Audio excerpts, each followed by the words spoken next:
नमस्कार दर्शक बंधु मु आपण से साउथ आफ्रिकार थिबा मांपो पुत्र चलतु आ समय को बेसी न खाई उपास पिच किने आगू पड़ेगा। तो दर्शक बंधु आपण मैंने गोटे कथा जानते आम ओडिया घर गोटे विकृतिया परंपराटे अच्छी जदि को वयस्क व्यक्ति की क्या देहर गोड़टा बाजिगला तो सांगे सांगे आम हाथ बढ़ाई टुंकिनी विष्णुटा कर दी मु बुझीपारे कि ब्रह्मा शिव आम कहीं करूँ मुझे गोटे दिन आम गाँव गोटे ज्ञानी लोक पाक गली मुझे गोटे अबांतरिया क्वेश्चनटा पचारिदेली मु कहली मौसा आम गोड़ बाजिले कहीं विष्णु होचे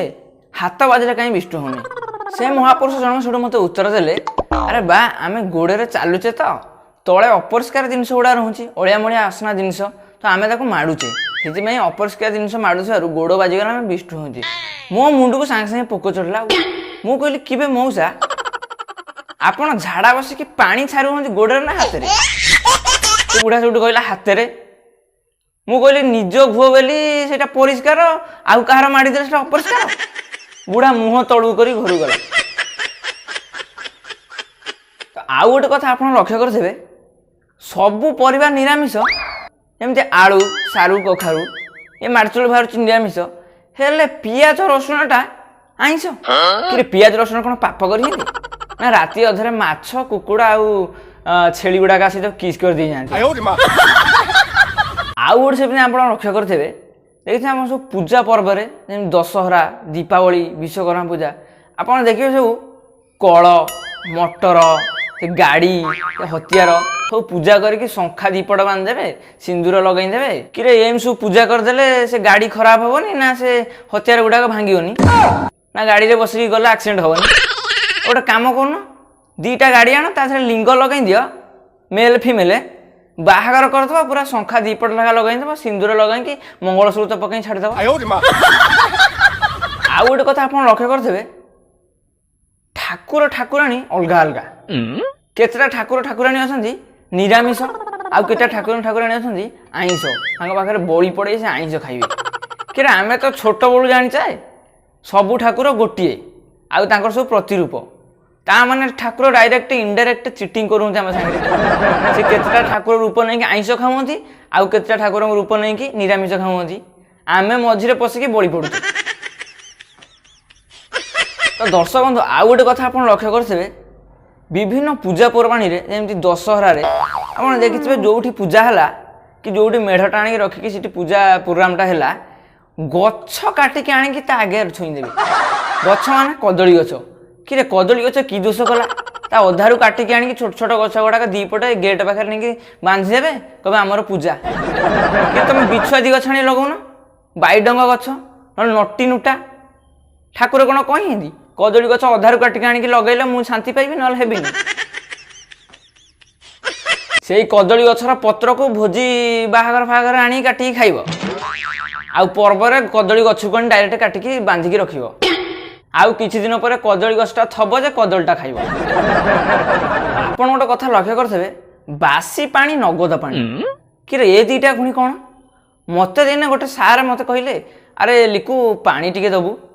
मुझे मो बैग रे 3 दिन तलर पानीटा बाहर कर सार देली सार जेमती पीले ढकढक कर बाहर करदे कि तू मत बासी पानी गुड़ा कौन दौचु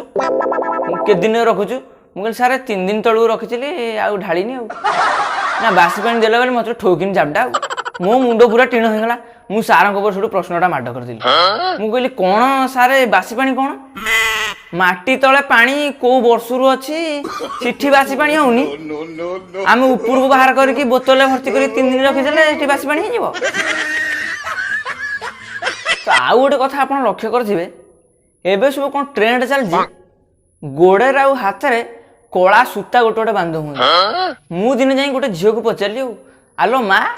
ये कला सूता तू कहीं बांधुवा ना मत नजर न लगे मुझे कौन नजर न लगे कि भगवान तो चेहरा दे जो कला तो मुंडे चुटी कला तू ड्रेस पिंधु कला सिठी कला हेले नजर लगी तू ये सूताटा गुड़े देबू नजर लगे। तो दर्शक बंधु आपण मन किसी लोक लक्ष्य करते सी दाबी करेंगे आमे भूत देखीचु कि तू भूत केम देखिलु से सांगे सांगे कहे ना गोटे दिन राति 12टा 1 बेले मुझे जाऊँगी हठात देखला बेलू से बणुरू भूतटा बाहर ତାକୁ ପଚାରିବେ ତା ହୁଲିଆ କେମିତି ଥିଲା, ସାଙ୍ଗେ ସାଙ୍ଗେ କହିବେ ତା ମୁହଁଟା ଆମେ ଦେଖିନୁ, ହେଲେ ସେ ଧଳା ଶାଢ଼ୀ ଲୁଗାଟା ପିନ୍ଧିଥିଲା। ମତେ ଦିନେ ଆସିକି ଗୋଟେ ଲୋକଟା ଏଇ କଥା କହିଲା। ମୁଁ କହିଲି ତୁ ସବୁ ତ ଠିକ୍ ଠାକ୍ କଲୁ, ରାତି 12ଟାରେ ଗଲୁ, ଭୂତ ବି ଦେଖିଲୁ, ତା ମୁହଁ ଦେଖିପାରିଲୁନୁ, ହେଲେ ସେ ଯେଉଁ ଧଳା ଲୁଗାଟା ପିନ୍ଧିଥିଲା ତୋ ବୋପା କ'ଣ ତାକୁ ଦେବାକୁ ଯାଇଥିଲା? ନା ସେ ଡାଇରେକ୍ଟ ସୁରାଟରୁ ଯାଇ ଆଣିଥିଲା ବା। ମୋତେ ଲାଗୁଛି ଫ୍ଲିପକାର୍ଟ ଆମାଜନ ବୋଧେ ମଗାଇଥିଲା, ଡେଲିଭରି ବୟ ତାକୁ ଦେଇକି ଗଲା ରାତିରେ, ସେ ପିନ୍ଧିକି ତୋ ଆଗକୁ ଆଇଲା। ଆଉ ଗୋଟେ କଥା ଆପଣ ଲକ୍ଷ୍ୟ କରିଥିବେ, ଆଇଁଷ ଦେହରେ ଯଦି ଗୋଟେ ନିରାମିଷ ଜିନିଷ ବାଜିଗଲା ତାହେଲେ ସିଏ ବି ଆଇଁଷ ହେଇଯିବ। ମୁଁ ଗୋଟେ ଲୋକକୁ ଲକ୍ଷ୍ୟ କରିଛି, ଗୋଟେ ଦିନ କ'ଣ କଲା, ଦୋକାନକୁ ଗଲା, ଗୋଟେ ଜରିରେ ଅଣ୍ଡା ଆଣିଲା 4ଟା, ସେଇ ଜରିରେ ଟମାଟୋ ଆଉ ସାରୁ ଦୋକାନ ଦେଲା। ସିଏ ସାଙ୍ଗେ ସାଙ୍ଗେ କହିଲା ଏ ଟମାଟୋ ସାରୁ ମୁଁ ନେବିନି, କାହିଁକି ନା ଆଇଁଷ ହେଇଗଲା। ସେଠୁ ଦୋକାନ ତାକୁ ଆଉ ଗୋଟେ ଜରିରେ ଟମାଟୋ ସାରୁ ଭର୍ତ୍ତି କରି ଦେଲା, ସେ ଏପଟ ହାତରେ ଅଣ୍ଡା ଧରିଲା, ଏପଟ ହାତରେ ସାରୁ ଧଇଲା, ସେଠୁ ଘରକୁ ଆଇଲା। କିବେ ଗୋଟେ ଜରିରେ ଦେଲେ ସେ ଆଇଁଷ ହେଇଯାଉଛି, ତୁ ଗୋଟିଏ ମଣିଷ କେମିତି 2 ହାତରେ ଧରୁଛୁ ଆଇଁଷ ହଉନି?